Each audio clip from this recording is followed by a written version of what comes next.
ओम श्री साईनाथ नाथाय नमः। सभी श्रोताओं को मेरा प्रणाम एवं हार्दिक अभिनंदन। आज हम श्री साईं चरित्र के 26वें अध्याय का श्रवण करेंगे, जिसमें भक्त पंत, भक्त हरिश्चंद्र पितले और गोपाल अंबेडकर की कथाओं का व्याख्यान किया गया है। इस सृष्टि में स्थूल, सूक्ष्म, चेतन और जड़ आदि जो कुछ दृष्टिगोचर हो रहा है वह सब एक ब्रह्म है, और इसी एक अद्वितीय वस्तु ब्रह्म को ही हम भिन्न भिन्न नामों से संबोधित करते तथा भिन्न भिन्न दृष्टियों से देखते हैं। जिस प्रकार अंधेरे में पड़ी हुई एक रस्सी या हार को हम भ्रमवश सर्प समझ लेते हैं, उसी प्रकार हम समस्त पदार्थों के केवल बाह्य रूप को ही देखते हैं, न कि उसके सत्य स्वरूप को। एकमात्र सद्गुरु ही हमारी दृष्टि से माया का आवरण दूर कर हमें वस्तुओं के सत्य स्वरूप का यथार्थ में दर्शन करा देने में समर्थ हैं। इसलिए आओ हम श्री सद्गुरु साईं महाराज की उपासना कर उनसे सत्य का दर्शन कराने की प्रार्थना करें, जो कि ईश्वर के अतिरिक्त और कुछ भी नहीं है। श्री हेमांत पंत उपासना की एक सर्वथा नवीन पद्धति बताते हैं। वे कहते हैं कि सद्गुरु के पाद प्रक्षालन के निमित्त आनंद प्रभु के उष्ण जल का प्रयोग करो, उन्हें सत्य प्रेम रूपी चंदन का लेप कर दृढ़ विश्वास रूपी वस्त्र पहनाओ तथा अष्ट सात्विक भाव के स्थान पर कोमल और एकाग्र चित्त रूपी फल उन्हें अर्पित करो। भाव रूपी बुक्का उनके श्री मस्तक पर लगा भक्ति की कचनी बांध अपना मस्तक उनके चरणों में रखो। इस प्रकार श्री साईं को समस्त आभूषणों से विभूषित कर उन्हें अपना सर्वोच्च निछावर कर दो। उष्णता दूर करने के लिए भाव की सदा चंवर ढुलाओ। इस प्रकार आनंददायक पूजन कर उनसे प्रार्थना करो कि हे प्रभु साईं, हमारी प्रवृत्ति अंतर्मुखी बना दो, सत्य और असत्य का विवेक दो तथा सांस्कारिक पदार्थों से आसक्ति दूर कर हमें आत्मानुभूति प्रदान करो। हम अपनी काया और प्राण आपके श्री चरणों में अर्पित करते हैं। हे प्रभु साईं, मेरे नेत्रों को तुम अपने नेत्र बना लो, ताकि हमें सुख और दुख का अनुभव ही ना हो। हे साईं, मेरे शरीर और मन को तुम अपनी इच्छा अनुकूल चलने दो तथा मेरे चंचल मन को अपने चरणों की शीतल छाया में विश्राम करने दो। अब हम इस अध्याय की कथाओं की ओर आते हैं। एक समय एक भक्त जिनका नाम पंत था और जो एक अन्य सद्गुरु के शिष्य थे, उन्हें शिरडी पधारने का सौभाग्य प्राप्त हुआ। उनकी शिरडी आने की इच्छा तो ना थी, परंतु मेरे मन कछु और है, विधाता के कछु और वाली कहावत चरितार्थ हुई। वे रेल द्वारा यात्रा कर रहे थे, जहां उनके बहुत से मित्र एवं संबंधियों से अचानक ही भेंट हो गई, जो कि शिरडी यात्रा को जा रहे थे। उन लोगों ने उनसे शिरडी तक साथ साथ चलने का प्रस्ताव किया। पंत यह प्रस्ताव अस्वीकार न कर सके। तब वे सब लोग बंबई में उतरे और इसी बीच पंत विरार में उतर अपने सद्गुरु से शिरडी प्रस्थान की अनुमति लेकर तथा आवश्यक खर्च आदि का प्रबंध कर सब लोगों के साथ रवाना हो गए। वे प्रातःकाल वहां पहुंच गए और लगभग 11 बजे मस्जिद को गए। वहां पूजनार्थ भक्तों का एकत्रित समुदाय देख सबको अति प्रसन्नता हुई, परंतु पंत को अचानक ही मूर्छा आ गई और वे बेसुध होकर वहां गिर पड़े। तब सब लोग भयभीत होकर उन्हें स्वस्थ करने के समस्त उपचार करने लगे। बाबा की कृपा से और मस्तक पर जल के छींटे देने से वे स्वस्थ हो गए और ऐसे उठ बैठे जैसे कि कोई नींद से जगा हो। त्रिकालज्ञ बाबा ने यह सब जानकर कि अन्य गुरु का शिष्य है, उन्हें अभयदान देकर उनके गुरु में ही उनके विश्वास को दृढ़ करते हुए कहा, कैसा भी आओ परंतु भूलो नहीं, अपने ही स्तंभ को दृढ़ता पूर्वक पकड़कर सदैव स्थिर रहो, उनसे अभिन्नता प्राप्त करो। पंत तुरंत इन शब्दों का आशय समझ गए और उन्हें उसी समय अपने सद्गुरु की स्मृति हो गई। उन्हें बाबा के इस अनुग्रह की जीवन भर स्मृति बनी रही। दूसरी कथा में बंबई के एक श्री हरिश्चंद्र नामक सतग्रस्त थे। उनका पुत्र मिर्गी रोग से पीड़ित था। उन्होंने अनेक प्रकार के देशी व विदेशी चिकित्साएं कराई, परंतु उनसे कोई लाभ ना हुआ। अब केवल यही उपाय शेष रह गया था कि किसी संत के चरण कमलों की शरण ली जाए। 15वें अध्याय में बताया जा चुका है कि श्री दास गणों के सुमधुर कीर्तन से श्री साईं बाबा की कीर्ति बंबई में अधिक फैल चुकी थी। पितले ने भी सन 1910 में उनका कीर्तन सुना और उन्हें ज्ञात हुआ कि श्री साईं बाबा के केवल कर स्पर्श तथा दृष्टि मात्र से ही असाध्य रोग समूल नष्ट हो जाते हैं तथा उनके मन में भी श्री साईं बाबा के प्रिय दर्शन की तीव्र इच्छा जागृत हुई। यात्रा का प्रबंध कर भेंट देने को फलों की टोकरी लेकर स्त्री और बच्चों सहित वे शिरडी पधारे। मस्जिद पहुंचकर उन्होंने चरण वंदना की तथा अपने रोगी पुत्र को उनके श्री चरणों में डाल दिया। बाबा की दृष्टि उस पर पड़ते ही उसे एक विचित्र परिवर्तन हो गया। बच्चे ने आंखें फेर दी और बेसुध होकर गिर पड़ा। उसके मुंह से झाग निकलने लगे तथा शरीर पसीने से भीग गया और ऐसी आशंका होने लगी कि अब उसके प्राण निकलने ही वाले हैं। यह देखकर उसके माता पिता अत्यंत निराश होकर घबराने लगे। बच्चे को थोड़ी देर मूर्छा तो अवश्य आ जाया करती थी, परंतु यह मूर्छा दीर्घ काल तक रही।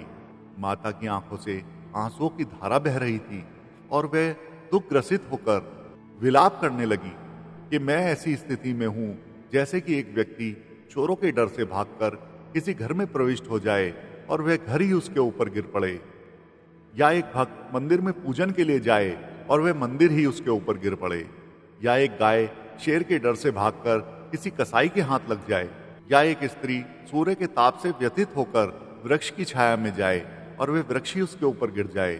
तब बाबा ने सांत्वना देते हुए कहा, इस प्रकार प्रलाप ना कर, धैर्य धारण करो, बच्चे को अपने निवास स्थान पर ले जाओ, वह आधा घंटे के पश्चात ही होश में आ जाएगा। तब उन्होंने बाबा के आदेश का तुरंत पालन किया। बाबा के वचन सत्य निकले। जैसे ही उस वाड़े में लाए कि बच्चा स्वस्थ हो गया और पितले परिवार, पति, पत्नी व अन्य सब लोगों को महान हर्ष हुआ और उनका संदेह दूर हो गया। श्री पितले अपनी धर्मपत्नी सहित बाबा के दर्शनों को आए और अति विनम्र होकर आदर पूर्वक चरण वंदना कर पास सेवन करने लगे। मन ही मन वे बाबा को धन्यवाद दे रहे थे तथा बाबा ने मुस्कुराकर कहा कि क्या तुम्हारे समस्त विचार और शंकाएं मिट गईं? जिन्हें विश्वास और धैर्य है उनकी रक्षा श्री हरि अवश्य करेंगे। श्री पितले एक धनाढ्य व्यक्ति थे, इसलिए उन्होंने अधिक मात्रा में मिठाई बांटी और उत्तम फल तथा पान बीड़े बाबा को भेंट किए। श्रीमती पितले सात्विक प्रवृत्ति की महिला थी। वे एक स्थान पर बैठकर बाबा की ओर प्रेम पूर्ण दृष्टि से निहारा करती थी। उनकी आंखों से प्रसन्नता के आंसू गिरते थे। उनका मृदुल और सरल स्वभाव देखकर बाबा अति प्रसन्न हुए। ईश्वर के समान ही संत भी भक्तों के अधीन हैं। जो उनकी शरण में जाकर उनका अनन्य भाव से पूजन करते हैं, उनकी रक्षा संत स्वयं करते हैं। शिरडी में कुछ दिन सुखपूर्वक व्यतीत कर पितले परिवार बाबा के समीप मस्जिद में गया और चरण वंदना कर शिरडी से प्रस्थान करने की अनुमति मांगी। बाबा ने उन्हें ऊदी देकर आशीर्वाद दिया।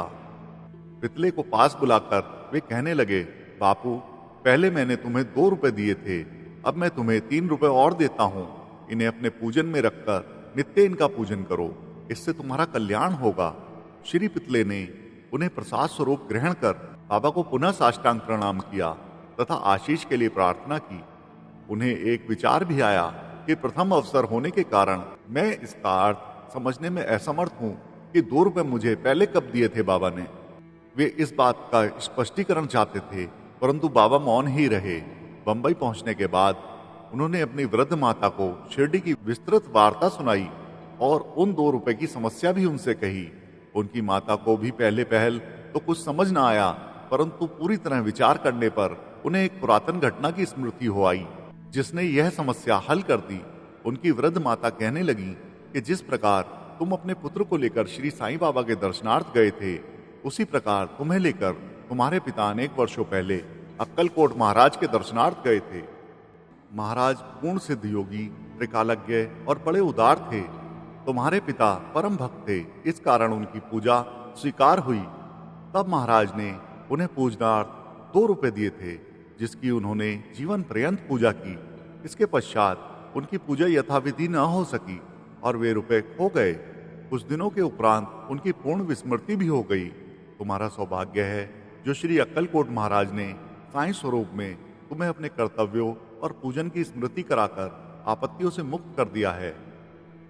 अब भविष्य में जागरूक रहकर समस्त शंकाएं और सोच विचार छोड़कर अपने पूर्वजों को स्मरण कर रिवाजों का अनुकरण कर उत्तम प्रकार का आचरण अपनाओ। अपने कुलदेव तथा इन रूपों की पूजा कर उनके यथार्थ स्वरूप को समझो और संतों का आशीर्वाद ग्रहण करने में गर्व मानो।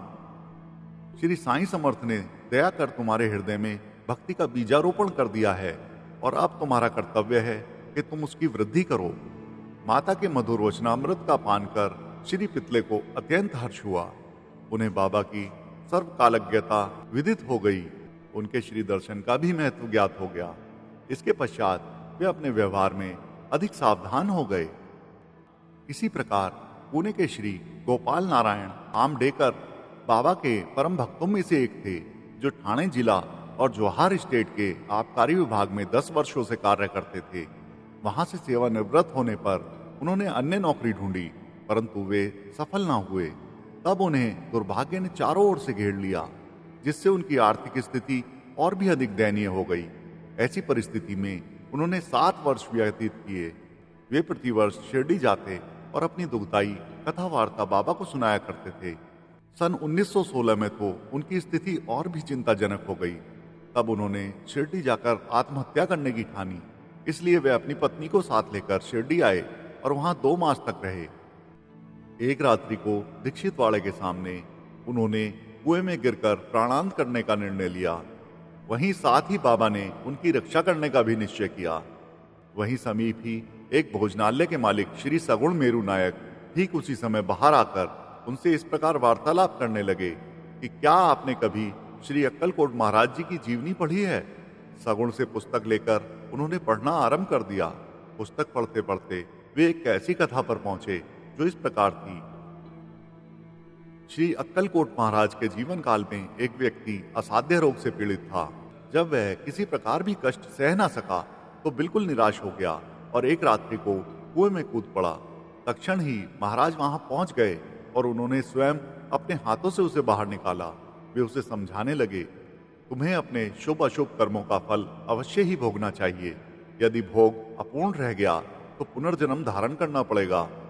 इसलिए मृत्यु से ये श्रेष्ठकर है कि कुछ काल तक उन्हें सहन कर पूर्व जन्मों के कर्मों का भोग समाप्त कर सदैव के लिए मुक्त हो जाओ।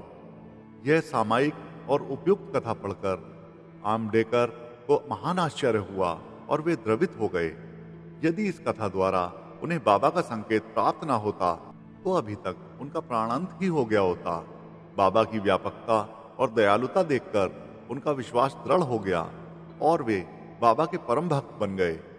उनके पिता श्री अक्कलकोट महाराज के शिष्य थे और बाबा की इच्छा भी उन्हें उनके पद चिन्हों पर अनुकरण कराने की थी। बाबा ने उन्हें आशीर्वाद दिया और अब उनका भाग्य चमक उठा। उन्होंने ज्योतिष शास्त्र के अध्ययन में निपुणता प्राप्त कर उसमें बहुत उन्नति कर ली और बहुत सा धन अर्जित कर अपना शेष जीवन सुख और शांति पूर्वक व्यतीत किया। श्रोताओं, आपने श्री साईं चरित्र के 26वें अध्याय का बड़े ही भक्ति भाव से, बड़े ही ध्यानपूर्वक श्रवण किया। उसके लिए हम आपके हार्दिक आभारी हैं। ओम श्री सद्गुरु साईनाथार्पणमस्तु। शुभम भवतु। ओम साई राम।